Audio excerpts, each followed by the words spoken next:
पाप की गहरी मौजों में गिरा था मैं ज़ेर-बार, ज़्यादा धंसता जाता था कीच में सरासर, पर खुदावंद यीशु ने सुनी जो मेरी आह, खींचा मौज के बीच में से मैं हूँ आज़ाद। प्रेम ने खींच लिया, प्रेम ने खींच लिया, जब कुछ ना बन सका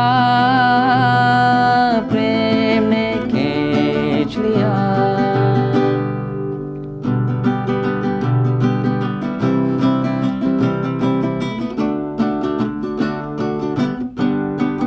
मेरा दिल और जिंदगी, जिस्म और मेरी जान लाता तेरे कदमों पर, करता तारीफ रां।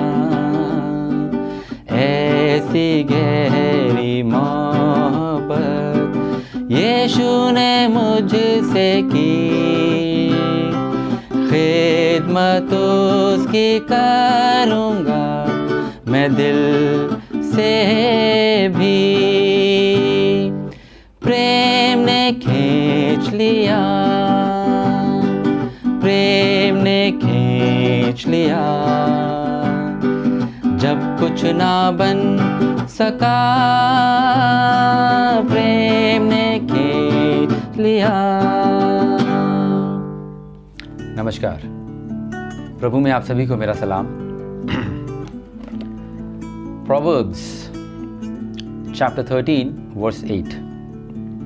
The ransom of a man's life is his wealth, but a poor man hears no threat. नीति वचन 13वां अध्याय 8वां पद। प्राण की छुड़ौती मनुष्य का धन है, परंतु निर्धन घुड़की को सुनता भी नहीं। प्राणों की छुड़ौती, रैंसम फॉर आवर लाइफ। हमारी जिंदगी कैद में है। किसकी कैद में है? हमारी जिंदगी गुनाह की कैद में है।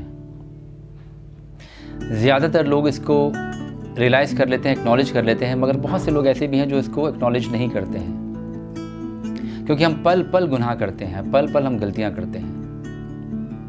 और वो क्या कह रहा है? The ransom of a man's life is his wealth. उसके प्राणों की छुड़ौती किस चीज़ से? गुनाह से। और गुनाह कौन करता है? मैं करता हूं, मेरा शरीर करता है, या मेरी आत्मा करती है? किसकी कैद में हैं हम? निकालिए मेरे साथ रोमन्स चैप्टर 8,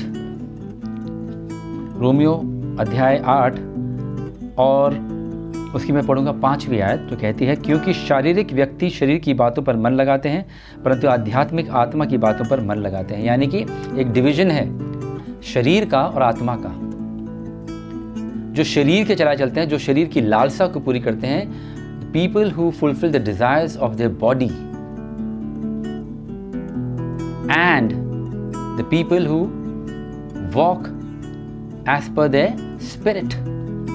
जो आत्मा के चलाए चलते हैं, आध्यात्मिक आत्मा की बातों पर मन लगाते हैं। शरीर की बातों पर मन लगाना और आत्मा की बातों पर मन लगाना, ये दो अलग अलग चीजें हैं। ये हमको डिफरेंशिएशन आनी चाहिए इसकी। क्या कहता है? शरीर पर मन लगाना तो मृत्यु है, परंतु आत्मा पर मन लगाना जीवन और शांति है। अगर हम शरीर के चलाए चलेंगे, शरीर की ख्वाहिशों को पूरा करेंगे, इसकी लालसाओं को पूरा करेंगे, तो इसके अंत में हमें मृत्यु मिलेगी। कौन सी मृत्यु? शरीर की मृत्यु तो हम सबको मिलेगी। एक और मृत्यु है, आत्मिक मृत्यु, the eternal death. Just like there is eternal life, there is eternal death. और खुदावंद यीशु मसीह का इस दुनिया में आने का सिर्फ एक पर्पस था कि हमको उस इटर्नल डेथ से बचा सके। तो शारीरिक व्यक्ति शरीर की बातों पर मन लगाते हैं, और आध्यात्मिक या आत्मिक जो है वो आत्मिक बातों पर मन लगाते हैं। और क्या करते हैं? आत्मिक बातों पर मन लगाकर अपने प्राणों की छुड़ौती का इंतजाम कर लेते हैं। बिकॉज रैंसम किसने दिया है?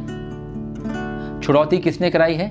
सिर्फ एक, वो है खुदावंद यीशु मसीह, Lord Jesus Christ who paid a ransom with his life for our life. हमारी जिंदगी के लिए उसने अपनी जिंदगी को कुर्बान करके हमारी छुड़ौती कराई है। और सिर्फ इंसान इस छुड़ौती की लालसा नहीं करता। आइए पढ़ें इसी का रोमियो चैप्टर 8 का मैं पढ़ता हूँ 19 से। क्योंकि सृष्टि बड़ी आशा भरी दृष्टि से परमेश्वर के पुत्रों के प्रकट होने की बाट जो रही है, क्योंकि सृष्टि अपनी इच्छा से नहीं पर अधीन करने वाले की ओर से व्यर्थता के अधीन इस आशा से की गई कि सृष्टि भी आप ही विनाश के दासत्व से छुटकारा पाकर परमेश्वर की संतानों की महिमा की स्वतंत्रता प्राप्त करेगी। स्वतंत्र होना है हम सबको, किससे? गुनाह की कैद से। और सृष्टि भी इसमें शामिल है। ये कुदरत जो है, the nature, the whole of universe is waiting for deliverance. और ये डिलीवरेंस कहां से आएगी? पहले इंसान की डिलीवरेंस होगी, पहले इंसान की नजात होगी, रिडेम्पशन होगी, और उसके बाद क्या होगी? पूरी कायनात, पूरी सृष्टि की रिडेम्पशन होगी। यानी पूरी सृष्टि जो है हमारे भरोसे है। क्या हम अपनी अहमियत को एक्नॉलेज करते हैं, समझते हैं अपनी अहमियत को, कि खुदा ने हमें कितना स्पेशल बनाया है, कि सब कुछ हमारे ताबे कर रखा है उसने, मगर हम रियलाइज नहीं करते। हमको अपनी ही वैल्यू शायद पता नहीं है। कहते हैं life, for some people life is very cheap, बहुत सस्ती है ज़िंदगी उनके लिए। मगर आजकल जो हम देख रहे हैं, हम पूरे समाज में, पूरी दुनिया में क्या हो रहा है, सब अपनी जान बचाने की कोशिश कर रहे हैं। Because life is not very cheap, life is very precious. ज़िंदगी बहुत कीमती है, और इसलिए भी कीमती है क्योंकि हमारी ज़िंदगी के भरोसे सृष्टि भी आशा भरी दृष्टि से हमारी तरफ देखती है। खुदा करे कि हम अपनी अहमियत को समझें और शरीर की बातों पर मन ना लगाएं, आध्यात्मिक या आत्मिक बातों पर मन लगाएं, तो हमारी नजात होगी, हमारी रिडेम्पशन होगी, और पूरी कायनात की रिडेम्पशन होगी। परमेश्वर करे कि हम इसको समझें, इसको अपनी ज़िंदगी में रियलाइज़ करें, और अपनी ज़िंदगी को आत्मा के सुपुर्द करें, ना कि शरीर के। परमेश्वर हम सबको आशीष दे। आमीन।